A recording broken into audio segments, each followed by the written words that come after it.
Hey there, Knicks fans. This NBA season, every shot you take with FANATICS Sportsbook puts points on the board. Earn up to 10% FANCASH on your bets, win or lose. So even if your bet misses, you're still scoring FANCASH. Unlock the world of FANATICS with FANCASH for exclusive rewards like authentic apparel, game tickets, and meeting legend at FANATICS events.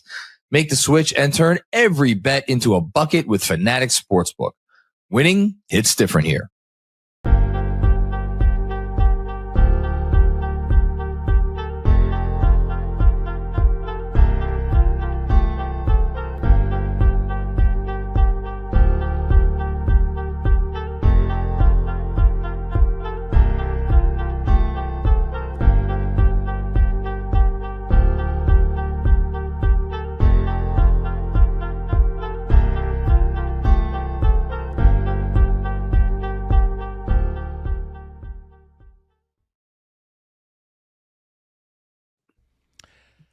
Hello, fellow Americans, and welcome to another edition of the Knicks Film School Pregame Show. My name is Andrew Claudio, and it is time not to recap the U.S. winning gold in the Olympic hockey game this morning, although for a very brief moment, feels good to chant USA. And instead, we're going to talk about a team that wears red and a team that wears blue in a matchup on Sunday night, and with a bunch of white snow taking over the Northeast as well. There, I worked in America's colors into the intro of this pod. The Knicks take on the Chicago Bulls after a thrilling victory, a comeback victory against the Houston Rockets last night. The Chicago Bulls played at home last night and had a blowout loss against the Detroit Pistons, which may be a good thing because it's a Bulls team that's not trying to be in the middle, it seems. They are 24-33, currently have the 9th worst record in the NBA, which could also be seen as 9th best odds at the number 1 pick.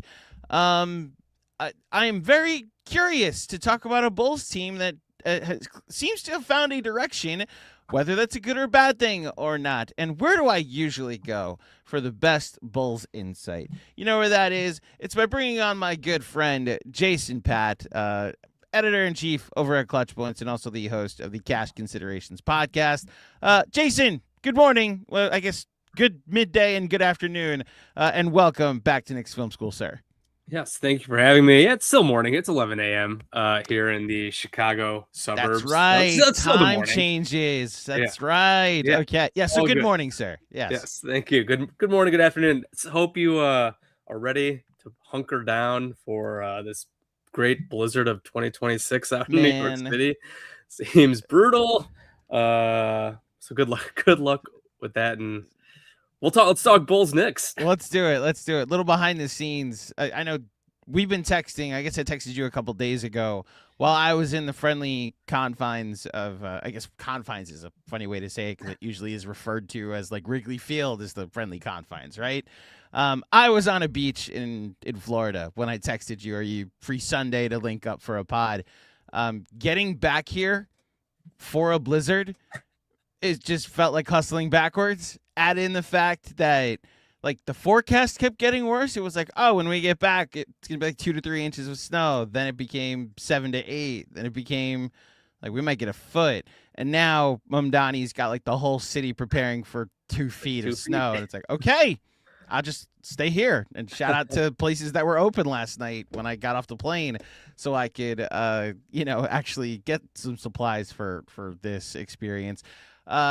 One thing that I didn't have to prepare for in the past was a Bulls team that might officially be tanking. And I know we've had this conversation that the frustration from the fan base of like pick a direction that isn't just the play-in, right? And the moves I saw them make at the deadline, we'll talk about Yabusele in a little bit because that was an interesting night to see what happened.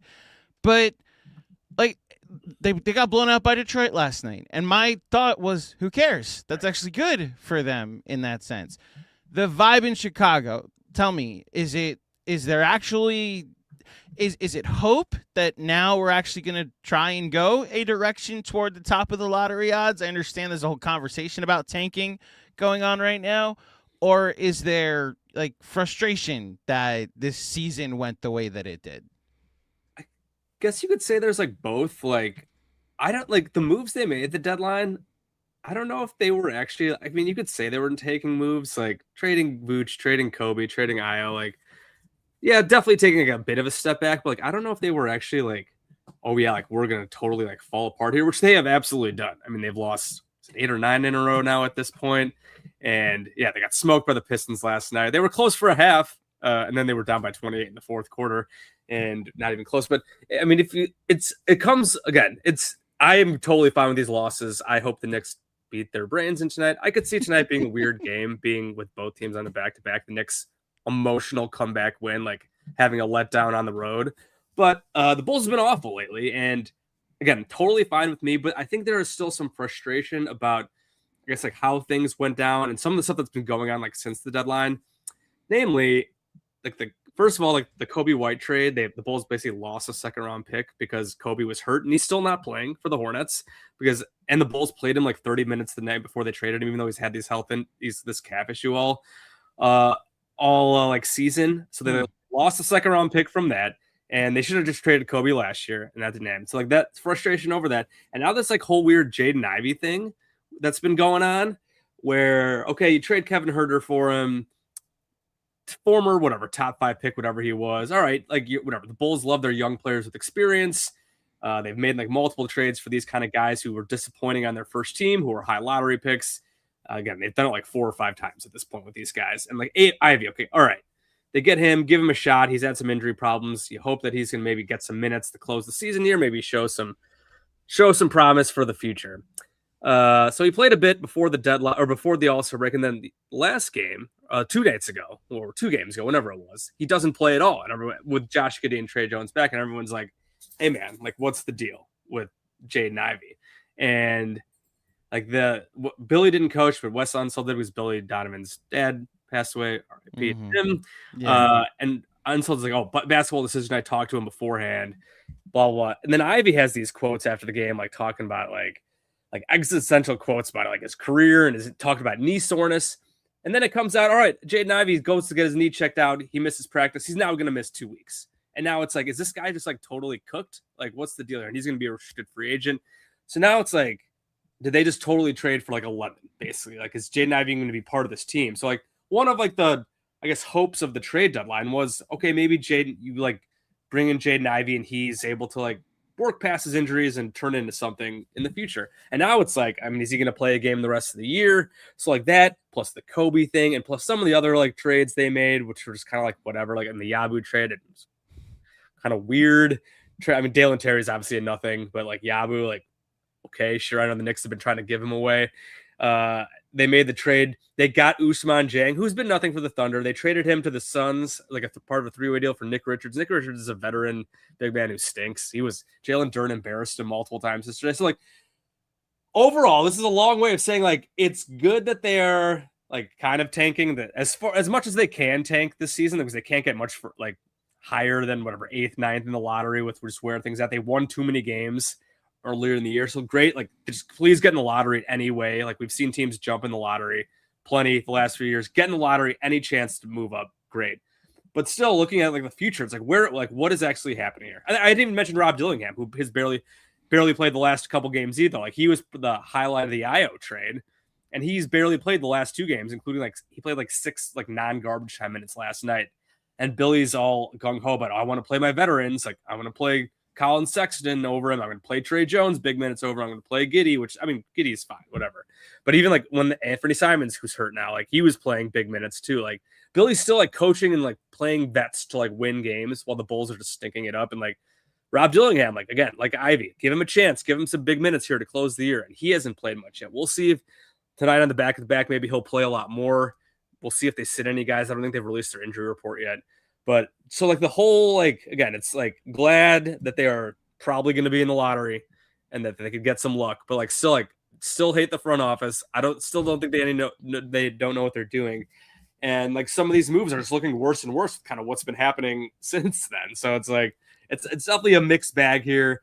The games kind of like the games that I've watched here since the trades, like they feel like, I mean, they've been mostly terrible and they feel almost like a waste of time right now, but hopefully we'll learn something. Hopefully Rob Dillingham starts playing more. Hopefully I want to see more from Modest to close the year. But like, besides that, it's like, just lose and let's get to the lottery. Yeah. I empathize with the, like, our season is clearly over and veterans are still playing. This is what Knicks fans refer to as the 2022 season, in which they went through the really rough stretch before the All-Star break and fell out of, like, they were in play-in contention, but also who cares? Like, it was that they were like, they finished 11th that season in the East, and they went 3-17 during a 20-game stretch at one point, which took them out of it. And then at the All-Star break, they told Kemba Walker, go home. Like, That's right. This didn't work out. And they had the best defense in the NBA after the All-Star break, by net rating, by defensive rating. And Tibbs was like, I'm going to keep playing Alec Burks at point guard and Julius Randle. And the entire fan base was like, can we pivot to Quickly and Grimes and Obi Toppin just to see what you have? And maybe, and now this is all revisionist history. I'm just taking us back to this vacuum in time. But like, the notion back then was apparently you guys are going to want to get into the Donovan Mitchell sweepstakes this summer. And it'd be much easier if you could do that, knowing what you have in some of these younger players. Now, ironically, what they did do was give RJ Barrett like a 30 usage, and he was going to be the headliner of the Donovan Mitchell trade. And Danny Ainge was like, that's not much of a headliner in my mind. We want all your picks and all your future. But thankfully, Leon Rose legally signed Jalen Brunson with no tampering whatsoever that offseason. Just decided, hey, Godson, on July 1st when the moratorium lifts, that's the first time I'm going to talk to you. And that's how I think it all went down. Look, I hear you in the frustrations and the fan base's frustrations in not getting the return you might have wanted and at the deadline, or not seeing something from the return that you got. This is why the tanking conversation is so fascinating to me, because what you can sell to any fan base is hope. If you have like a shot at the lottery, if you have like decent odds, if you, this draft, obviously with my buddies over at Game Theory, like Sam and Bryce, all they talk about is this is one of the more generational drafts that you're going to have. There are 3 like A1 guys at the top, and then there's a bunch of B pluses after that, or A minuses after that. So even if the Bulls end up with the 8th pick in this draft, it could be a franchise cornerstone for the next decade. And I guess, I mean, we've talked a lot, at least the last 2 years, of like with the TV stuff and how not every Bulls fan can watch every game, and like the emphasis on the middle that there seems to be. I know that can lead to apathy sometimes, and I'll even add this part in, like the Bears just had a great playoff run, and the Cubs are always going to be the Cubs. We can laugh at the White Sox later if we'd like to. But like, is there still like a hunger and a diehardness in the you see in your audience and you see around Bulls fans that are like, yeah, we're still invested, even if it's not in this games. It just takes some ping pong balls to bounce right, or has apathy set in, which is like the worst thing that could happen. Yeah, I think I mean, the crowds still seem pretty good. Like, I'm sure there'll be a big crowd tonight for a Knicks game. Just Bulls Knicks, there'll be a big crowd. I mean, there was like last night, it did seem like, I believe there were a lot of Pistons fans, and the UC obviously close. They're really good, so like that's not a big surprise. I will be curious to see the rest of the year, like what the crowds do look like if they start thinning out a bit, especially for some of the lower profile matchups, because I do think that is one thing I did wonder about this trade deadline. Like, you talk about whatever the returns they got, like they waited too long to trade these guys. Like, once they waited too long until now, like they weren't going to get what you would hope to get for some of their good players like Kobe and Io. And like the Vooch trade honestly might have been the best one, because they're going to get a pretty good second round pick out of it.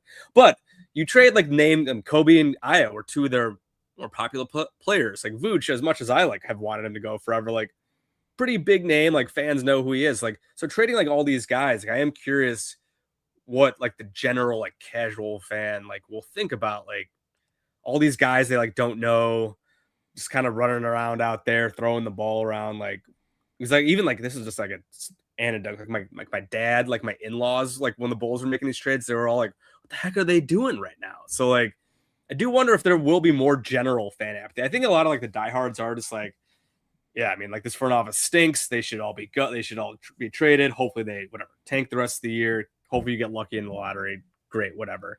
But even then, I was talking to like one of my group chats, and it's like we were just like, yeah, like watching some of these games, like it feels like there's almost like no reason to watch. I kind of mentioned that a few minutes ago. Like it was like what like the reasons to watch right now. It's like Modest, and then like again, it would have been like Ivy and Dillingham. And Ivy's who knows if he'll play again. Dillingham hasn't played much. Obviously, like Josh Giddey's there too, and he played pretty well last night. He had a big game. Kind of know what he's got. So it's like if you're looking for like hope for the future, besides lottery balls, like why are you like invested in the team? Like right now, it's like Modest, and then like maybe Rob Dillingham. Yeah, and like yeah. I mean, their first round pick from last year, Noah Senge, has been out for the year since like the first month. So like, there's really not that much like to be invested in right now on the court besides Modest Pizelis, and again, hopefully Dillingham plays more.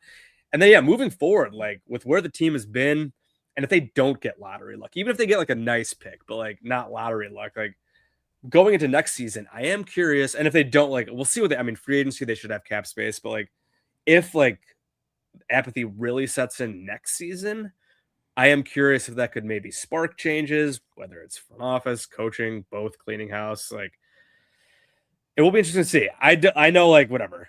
I obviously watch these games. I got a podcast to do. But even then, I was watching late last night. I recorded the game and went back to watch it. And just like these games are terrible, and they're like boring. Yeah. And like again, losing it totally fine. I'm fine losing them, but like, do you want to at least have like something to hang your hat on in watching these games? And like again, like Modest has kind of stagnated the last like month or so. A lot of turnovers. Again, there's like no other young guys to like really be excited about. Like again, they're playing. Yabu started yesterday, and like Nick Richards is playing, and like Simons and Colin Sexton are playing. I don't care about any of these guys. Like, that's why like the rest of the year, like I just want to see Modest play better. I want to see Rob Dillingham play more. Every minute that Colin Sexton plays over Rob Dillingham is pointless and useless. I love them. I mean, go sign like a young big man, or maybe like they got all these veteran big guys who I don't care about. Like Jalen Smith's still kind of young, but so yeah, it is kind of like whatever, playing out the string, and there's just not that much to be excited about right now in terms of like on the court. Again, hopefully it will be a big off season for them with cap space, with hopefully some lottery luck, and go from there, I guess. I hear you and your frustrations about the front office too. Yeah.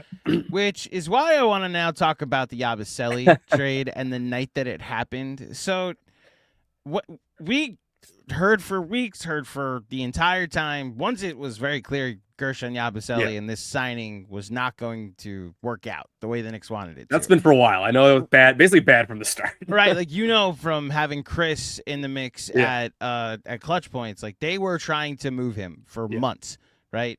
Then the things all I was hearing was that like they're gonna have to attach something, like whether it's this Wizards protected first that becomes 2 seconds, like that's still a Wizards second that you're giving up. I was expecting for that to be the thing that the Knicks are going to have to give up to attach him. Then they make the trade while it was right after the Knicks had played a game. And like every other Knicks fan, we were waiting to see, all right, what pick did they have to give up to the Bulls to get Yabu off the books? And then it just comes out, there was no picks involved. He just went to the Bulls, and then they were able to take the Dalen Terry contract and flip it for Alvarado, which they were trying to trade Yabusele for, but he had this second-year opt-out. And so, like, I understand Yabu also, I guess, changed the language to where that second year no longer comes into play, or he agreed to not pick up that second year no matter what. Yeah. I just I still think the Bulls could have gotten a second or something, like another asset. The Knicks were desperate to get rid of him. Like you said, they were trying to trade him for like months. So your perspective of seeing that the Bulls got Yabusele and nothing else in that deal. Yeah, I mean, especially right when it happened, just like it was like, what the heck? Like, why? Like, what is the reason? Like, Dalen Terry's bad. I know the Sixers picked him up, I think, on a 2-way deal. We'll see if he's in the league next year. He stinks, but like, still like young player. And I don't mean to laugh, by the way. You have to understand how many people on the reaction video we posted to the Knicks traded for Dalen Terry were like, hey, just needs a chance. I like him. He's got size. And I just I don't think he'll play because the Knicks play everybody, but I don't see it. And then he's not on the team 12 hours later. Yeah. Dalen Terry tries hard. God bless him. He has like good tools and size throwing. He just doesn't really know how to play basketball. So probably not an NBA player, but still, like, whatever. He was still on his rookie contract. Yabu is 30, older guy. Like, then the Knicks were desperate to get rid of him. So even with like changing that contract language, still like try to get something for with a team desperate to give up something. A guy like just squeeze the second rounder out of him. Like that would have been great to see it. So like when it happened, I almost just kind of laughed at that trade because it was just like, why? Yeah. This feels pointless. And now Yabu's starting games. Like he started last night and he almost had a triple double. Like 12, 9, and 8 for Yabusele last night. He's been like as good as you could expect a 30-year-old Yabu dancing bear can be for the Bulls. But he's pointless on this team. Like I don't know. Maybe they'll keep him. Maybe they'll bring him back next year and he'll be a French mentor for fellow Frenchman Noah Senge once he's coming back from injury. I don't know. The fact that he's like starting games is just like it's silly. I mean, indicative of where the Bulls are at to close this season. And silly trade, felt pointless. Feel like he should have gotten more, even though Dalen Terry is not good either. But if anything, you just play Dalen Terry out. I know they've got a million guards, but let him play out the year and whatever. He can do whatever. I think he's in last year's rookie deals, but you get Yabu. I guess they wanted more front court help, and who knows I don't know if they'll try to keep him around or if he's going to go play in Europe, because it seemed like I know there were rumors out there about him going to Europe. If he didn't get traded, he was just going to leave. The conversations around Yabu guy, no, look, he was an outstanding, he was professional. He did nothing that ever caused it wasn't a fit. It just clearly wasn't a fit with Mike Brown based on he what he was told. It seemed like he was told his role was going to be. It seemed like it didn't work there. Right. It didn't fit with the coach, and that was that. Yeah, it's like they brought him here to be a stretch 5, but from what we saw, he couldn't guard 5s. Yeah. He couldn't really guard. Yeah, his defense is fours either. Very bad. Yeah. So and then his shooting wasn't there. So and look, he's getting post touches with the Bulls now, and he's been making threes. Against the Nuggets, he had 4 or 5 threes. The Bulls were winning that game through 3 quarters, and then they got absolutely smoked. Right. So. The first game he had where they lost to the Raptors by a bunch, right? Yeah. He had 15 and 11. Yeah. Yes. And many a Knicks fan was like, oh, so he leaves the Knicks. And it's like, guys, they lost by 19. He's playing on a team that is a bunch of bums and a new team. Someone's got to get numbers. It's the exactly. It's the sneaky thing about the NBA is that every game, one team usually scores 100 points. Yeah. Someone's got to get them, even on the bad teams, So, look, I actually kind of wish Yabu all the best because I understand he's playing for his NBA dreams. No reason NBA to hold career. anything against him. Just right. So I'm at the point of I hope he averages 15 and 10 on the Bulls the rest of the season. Somebody gives him another 2-year deal. Yeah. So no ill will, I think, from Knicks fans about Yabusele. The big thing I want to know, which we talked about the front office, what's the other than lottery luck and front and cap space, I guess, but what's the big change that you would want to see this offseason, if there is one that you could foresee happening in terms of the roster? Yeah, in general. Okay, I was gonna say because I would love the front office. Well, just I understand cleaning house seems it's an easy question to ask. What would you want? Clean house with the front office. But so this actually, the good question we got from the chat, I'll bring up from Ben Kim Gervey. If you could change any major part of the team, get a star, coaching change front office, what would you choose and why? Okay, I mean, like they certainly need a star player, and I guess it depends on like if you told me, oh, like the Bulls are going to trade for like Giannis this offseason, which almost certainly won't happen, but I mean, would have my like issues with that. Was the rest of the team stinks? So, like if you traded for Giannis now at his age and like his injuries, like what is the team really going to look like? They're going to look like probably this year's Milwaukee Bucks, who are average as hell at best. Yeah, the Bucks just passed the Bulls in the standings. Please keep winning, Bucks. Cam Thomas, go off, bro. Like if you told me the Bulls get like a young star, whether that's through the draft, free agency trade, like I would probably take that over anything. Like Billy's whatever. I'd want Billy to get fired, but it's not really his fault. I feel like he's just not the right coach for this team. But again, is he like ultimately like the problem? Like probably not. Front office, I mean, I've wanted them to get fired forever. But like if you told me the Bulls would get like a legitimate top level star or like high level or young star in the draft or whatever it is, again, guaranteed great. Like I'd probably take that over changing front office. I'd assume the front office might change at some point, but the most, I would say that's maybe the least likely thing besides, I know, again, unless they get some lottery luck. So like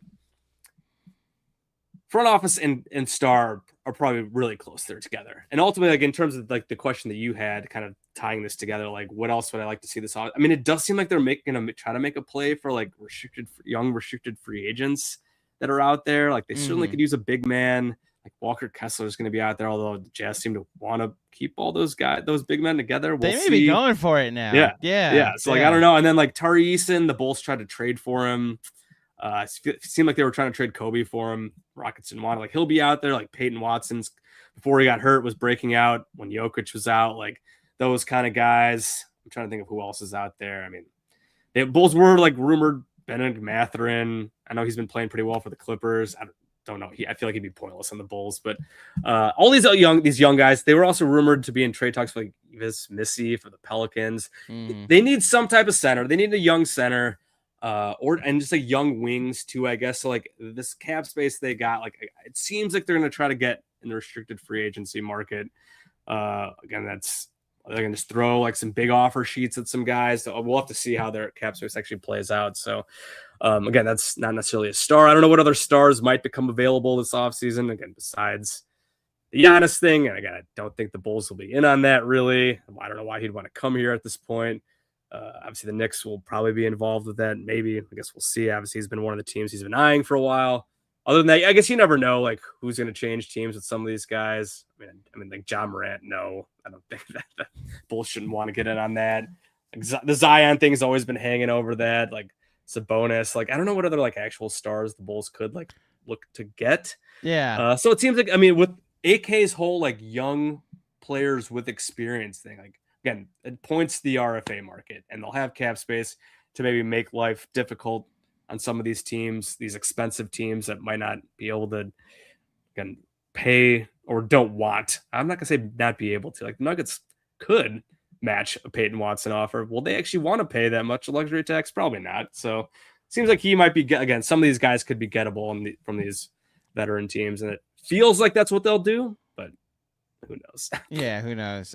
I think even my question and Ben's question, so much of this, and I know you'll agree, is just determined on what happens in the lottery. If you're trying to build something around AJ DeBanza or Darren Peterson, like everything changes after that. What's the direction of your team? What you're prioritizing changes if you get some lottery luck. So, we'll see what happens. One thing I know I know you will agree with is that as much as you're frustrated with Karnisovis and the front office or the coaching, it's not the worst front office that Jerry Reinsdorf currently employs, as he also is the owner of the White Sox. I was away for a week. I just need to talk about this, even though this isn't the platform for it. I'm sorry to bring up baseball, people watching, but the White Sox have a general manager named Chris Getz. Used to be like a second baseman in baseball, right? He's now their general manager. White Sox lost 121 games 2 years ago, the most ever in baseball history. He's trying to rebuild the team and made a trade with my New York Mets this offseason for Luis Angel Acuna. Went on like a press tour like throughout this offseason after the trade happened, being like, yeah, we love Acuna, strong big upsides. He's got speed, solid bat, switch hitter, all these things. And he said it in 4 different times, said those exact words, like good arm, good defense, speed, switch hitter. So he like clearly believed all of these things about Acuna. The problem is Luis Angel Acuna is not a switch hitter. He's a right-handed hitter. He just hits right-handed. Has never hit left-handed in his life. So it's almost like he traded for the wrong guy and just was told a list of 4 things that he might be. I was able to appreciate like every bad front office that any of my teams has ever had watching that. I know I can make fun of that with you because you're a Cubs fan. Does any of that hilarity trickle over to like sadness because it's technically a Reinsdorf team for you? I mean, yeah. I mean, my podcast co-host Ricky O'Donnell is a White Sox fan, and we've complained about. I mean, just he's gone on some infamous Reinsdorf rants in the past, and brings the White Sox in. Because the White Sox have been a joke. I mean, they won the World Series in 2005, and I don't know if they've won a playoff series since then, and they've barely been in the playoffs. As you mentioned, right. 121 losses, historic number a couple years ago.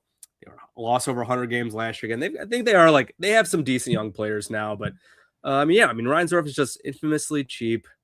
In a sport with no salary cap too. Yeah, right. For now, yeah. And he's like loyal to a fault, which like loyalty can be good, but then when you just keep like guys around and like you just like promote your guys who have like who don't deserve it. Again, I mean, whether it's Chris Getz, like Kenny Williams stayed around for a long time for the White Sox, and now with the Bulls, I mean, you just look at their front office. Like John Paxson would never get fired. He basically had to like fire himself from like the VP role, and I think he's still with the organization. I don't even know what he does at this point. And even like, I mean, AK, why is AK still running this team? Like he's been there since 2020.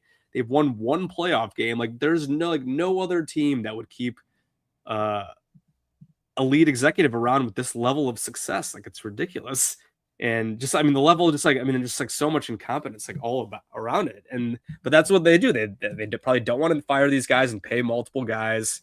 And he's giving them contract extensions for like no reason. Like it's ridiculous. So, like you see it with both the Bulls and the White Sox for sure. And yeah, like that Chris Getz, I saw that. I had to laugh. And he like finally came out and was like confronted about it. And it was like, I can't remember what he said. He was like, oh yeah, like maybe I was getting like a little over like my skis or like exaggerating about it. I was like, well, what you said? It's not like you said it once. Like, you know what? You say it once, you chalk it up, you misspoke, whatever. But like clearly, like you said, like he like had it in his head that this dude's a switch hitter and he's not. And that was because that was part of the Luis Robert trade.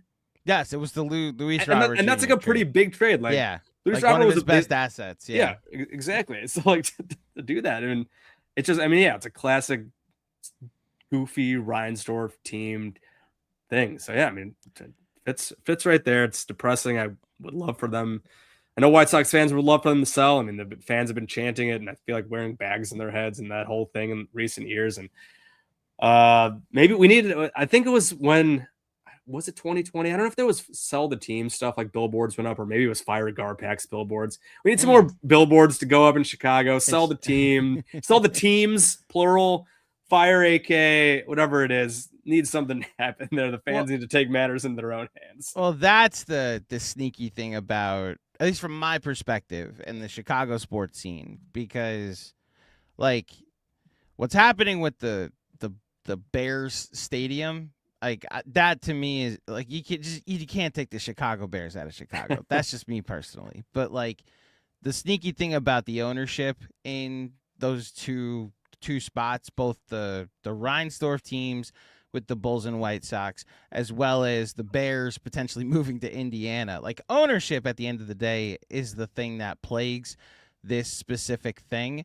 And like Reinsdorf had the 90s, arguably they became not just the number 1 team in Chicago, but the number 1 team in the planet. Like the Chicago Bulls were synonymous with like Pepsi for a brand.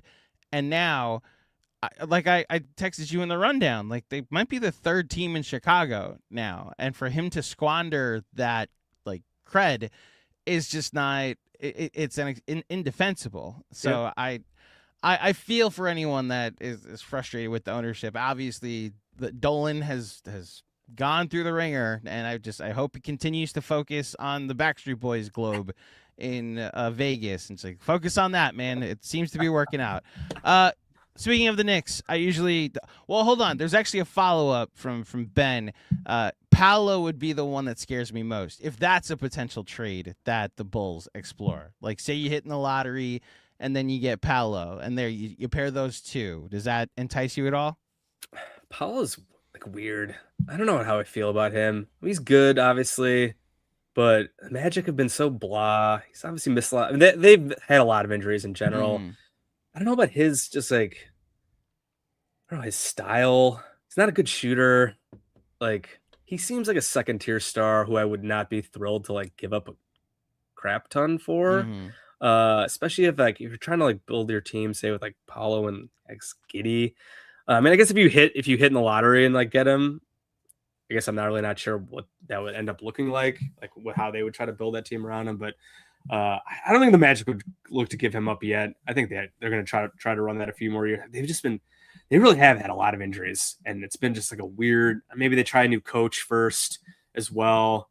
Maybe in a couple years, and I know like the Paolo stuff also, there's been like weird like on-off number issue, like some of the like advanced stats with him just like aren't kind, and again his shooting is not great. So I don't know. He's weird. He's obviously very good. Like, I don't want to say he's like bad. Like, I definitely wouldn't take him, but like I wouldn't want to like. I mean, another trade with the Magic. It'd be like the Vooch trade all over again, where like you're trading like a ton for like a good player, and like Vooch was having like a great year. He was like an all-star, but like again, not like true like difference-making guy. Again, maybe if Paolo's like if he was your second or third guy instead of your top guy, like maybe it would look a little bit better. But I don't think he'll be available anytime soon. So, but all of the draft day comps for Paolo to Julius Randle are starting to make more sense to me. He needs to be a number 2, can be your number 1, and unfortunately he went first overall. Yeah. So I think he's always going to have that number 1 moniker. I fall very boringly somewhere in the middle on Paolo, or I don't think he's as good as Magic fans proclaim him to be. I don't think he's as bad as some of his, as the advanced stat community believes he is, basically. So that's probably right where I am too. Sometimes like when he gets rolling, like he can be awesome and it can be really fun to watch. But then like in the playoffs last year against the Celtics, he was outstanding, right? Yeah. Like he can average 30 plus for a series and look like the number 1 overall pick, right? And he's still young, so like again, maybe it feels like there's been some stagnation there, but again, development's not always linear.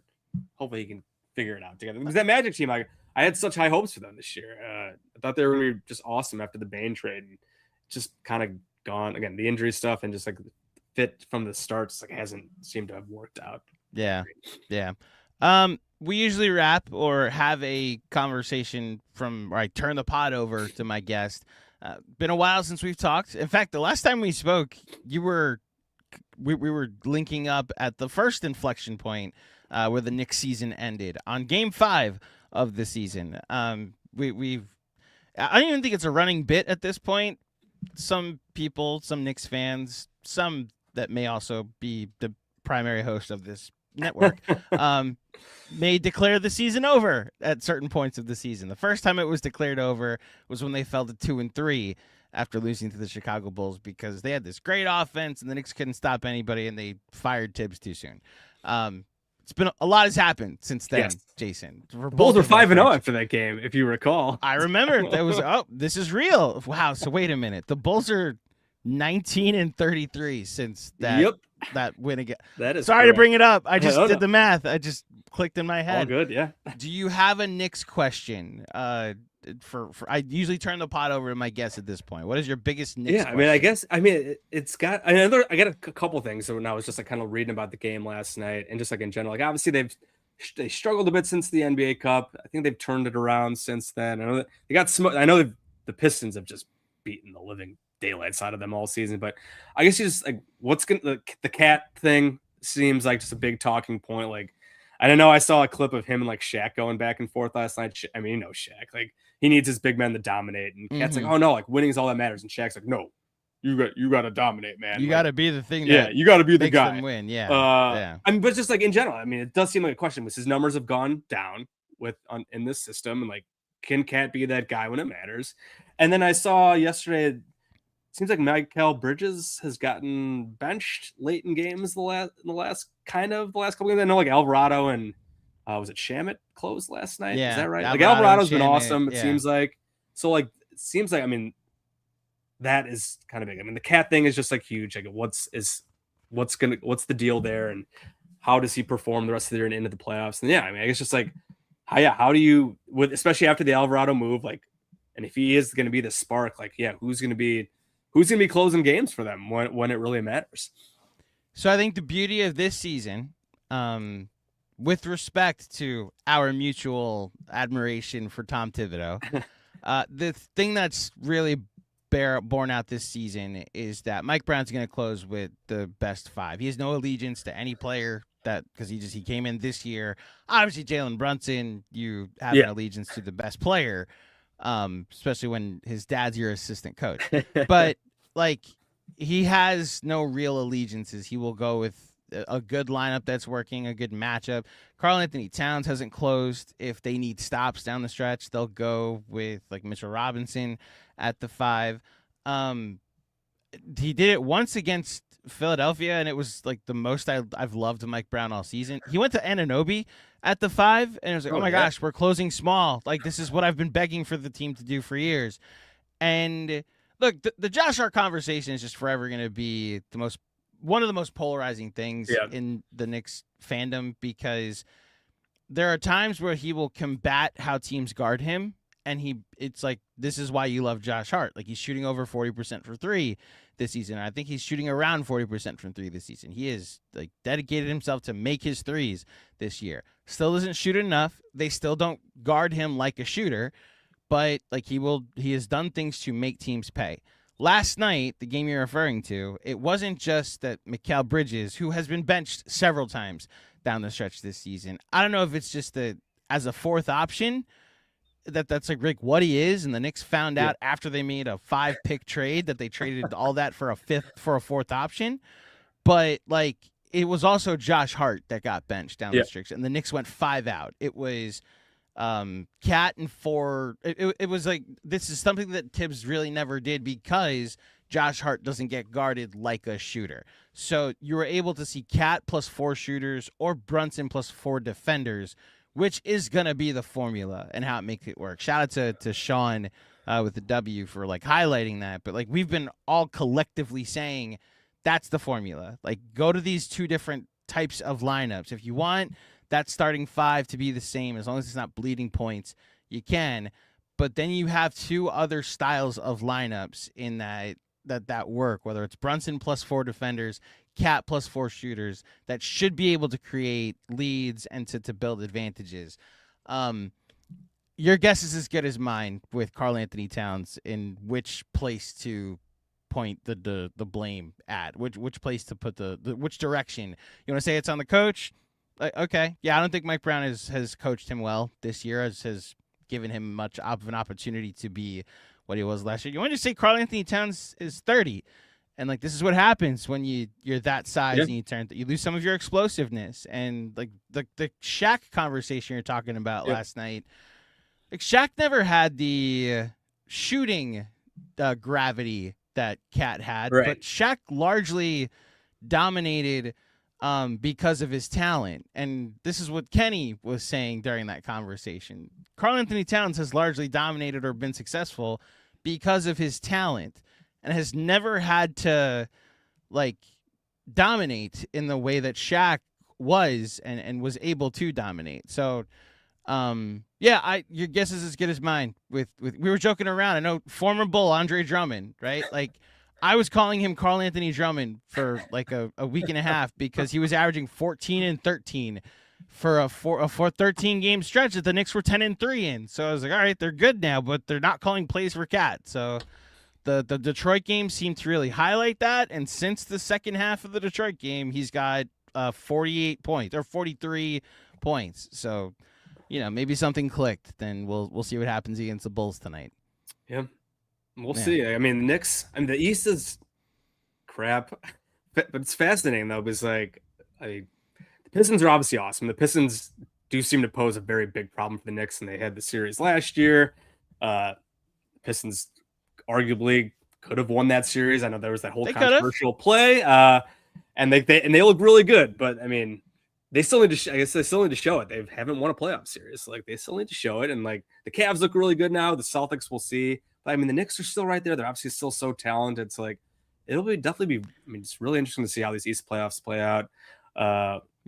With what's going on there. So, and as for tonight, like I said, I could see tonight being a weird game. Like, if the Knicks, any team that can just put in any type of effort for like a little, and as long as they don't shoot like garbage, should be able to beat the Bulls' brains in. The Bulls are turning the ball over like crazy. Clearly, the chemistry is not there. They can't play defense. They should get hot from three, and like the Knicks, again, kind of lollygag into this game after an emotional win last night.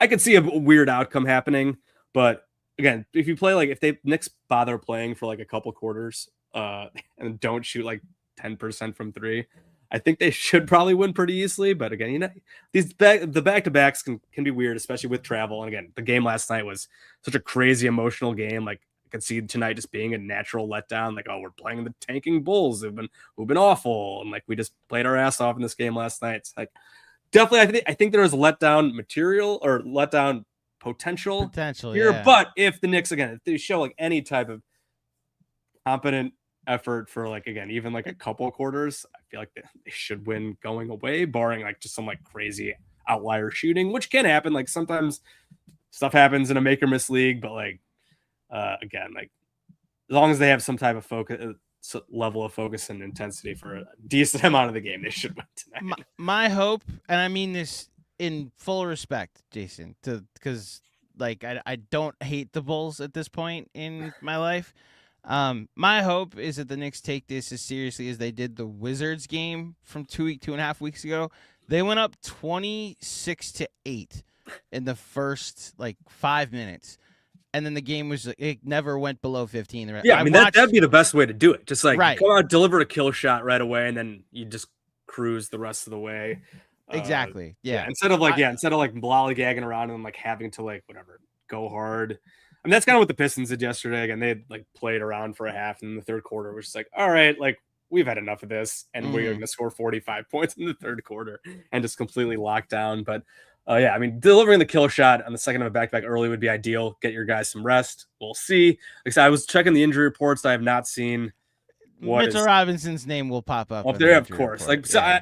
I am curious. Like, Anthony Simons did get hurt last night, his wrist. So like, I mean, like, he shouldn't play. Like, there's no reason to play him. Like, any of these guys who have like any injury questions, the Bulls shouldn't play them. Of course, who knows? Like Josh Giddey and Trey Jones, like, they just came back from muscle injuries and they missed a lot of time. Like, I wouldn't play them tonight. Like, why would you do? And like, they both played like a decent amount last night. Like, with where the Bulls are at, they have no reason. They should not play them. Don't like push these guys out there. But my guess is they'll probably play. How much they play, I don't know. But so I'll be interested to see how this injury report looks after them playing last night. And again, Giddey and Trey Jones both played almost 30 minutes, and coming off these injuries, I wouldn't play them. And then Simons too. Yeah, and we'll see if there's any other injuries too. But yeah, like that, I just want to see a lot of Rob Dillingham. Like, at this point, just play Rob Dillingham 30 minutes. And if Rob Dillingham somehow single-handedly beats the New York Knicks in a game, like, I can at least get behind that for the future. Or ideally, Rob Dillingham scores like 30 points and the Knicks win on like a there we go. And like a last second game winner. Knicks win. Yeah. Dillingham has 30, and the Bulls continue competitive losses. Their climb. Give me losses, but like the games when they just get embarrassed over and over and they look awful, like, that's just when it's like, all right, like, what are we even doing here? Like, this stinks. Like, competitive losses, what we're looking for. Rob Dillingham minutes, what we're looking for, and we'll see.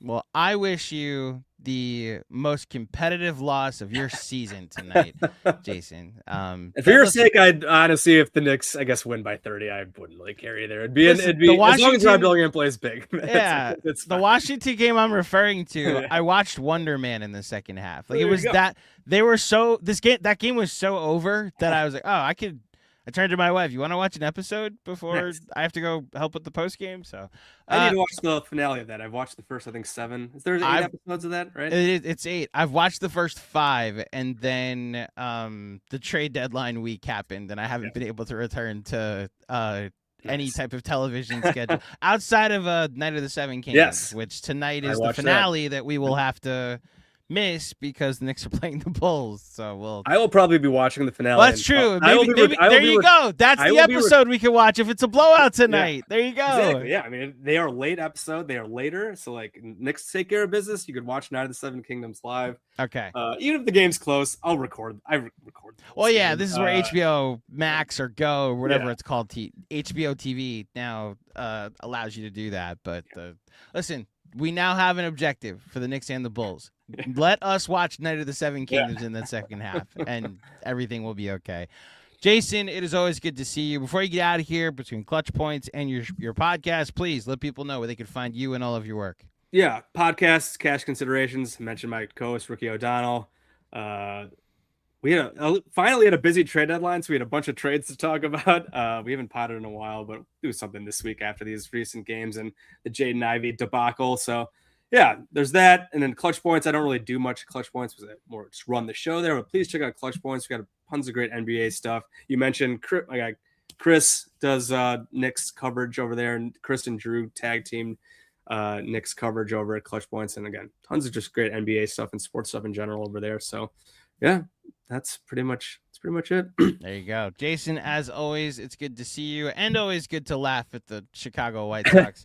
And thank you, everybody, for tuning in to another edition of the Knicks Film School Pregame Show. If you dug it, please head over to this video, like it on YouTube. Remember to subscribe. If you're listening, 5-star rating, Apple, Spotify. Leave a comment on Spotify. That'd be great. If you want to follow us on socials and catch the next viral moment, Knick Film SKOOL on all socials, and then Substack and Patreon for all bonus content. Please consider signing up there. I'll be back on Tuesday where the Knicks will take on the Cleveland Cavaliers, and James Harden. That's a sentence that I have to now get used to saying. But until next time, thank you for listening. Thank you for watching. Enjoy the game tonight, and I'll speak with you soon. Peace. Must be 21 or older. Gambling problem? Call 1-800-GAMBLER. Connecticut, call 888-789-7777. Massachusetts, call 800-327-5050. New York, call 877-8-HOPE-NY. Maryland, visit mdgamblinghelp.org. Not available in all states. Terms apply. See the Fanatics Sportsbook app.